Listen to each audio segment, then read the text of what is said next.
На 10 од осомничените натовари им се става дека сториле кривично дело злоупотреба на службена положба и властување по членот 353 став 5 во врска со ставот 1 од кривичниот законник, а додека пак на едно од осомничените лица се става дека сторило кривично дело несовесно вршење во службата по членот 353в од кривичниот законник на Република Македонија.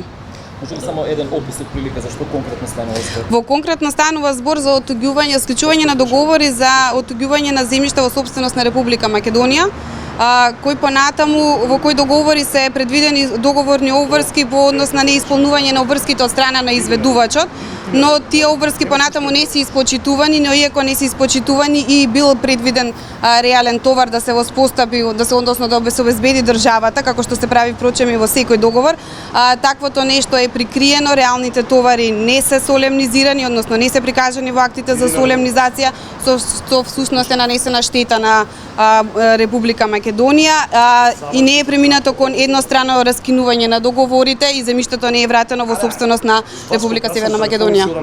Кажете ми бараме притвор за сите 11 лица, дали едното лице веќе достапно беа 10 лапсени месечни утрово? Утрово се приведени 10 осомничени лица, по едното лице се уште не е приведено.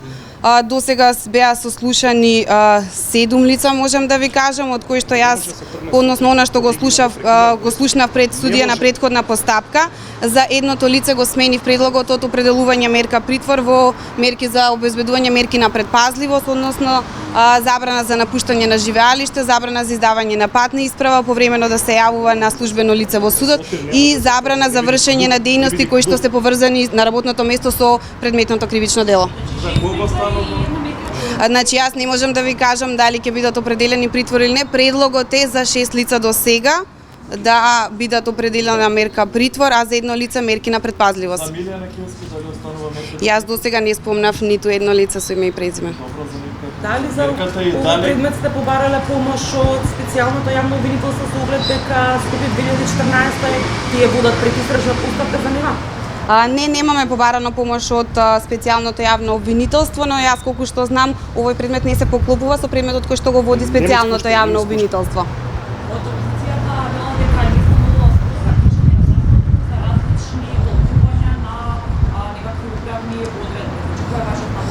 Не можам да се согласам дека станува збор за толкување на одредби кога имате конкретни договорни обврски во договорот пропишани со конкретни рокови кои што треба да се испочитуваат.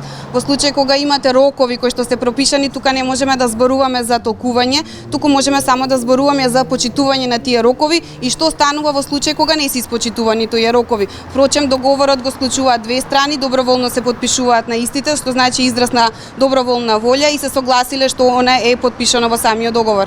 Дали побаравте замрзнување на имот? Да, воедно са Бајлево е пуштено и предлог за привремено обезбедување на имотно-правното поварување. Предложено е да се замрзнат, да не се отуѓуваат земјиштата, предметните земјишта кои што се предмет на оваа постапка, како имотот за кој што сметаме дека е неосновано стекнат од страна на осомничените. Сите 4 локации се продадени за изградба на хотелски комплекси. И тоа стои во секој од договорите. Мислам, за тоа се намените исклучени. Една од локациите да е позната како Шпанските скали. Во однос на притворите поради опасност од бегство и влијание врз сведоци или? Значи вака предложени се по трите основи, но не за сите осомничени, оние осомничени кои што веќе не се на истите работни места. Предлогот ми е за по однос на опасност од бегство и влијание на сведоци, додека оние кои што се уште работат на истите работни места и поради опасност од повторување на делото.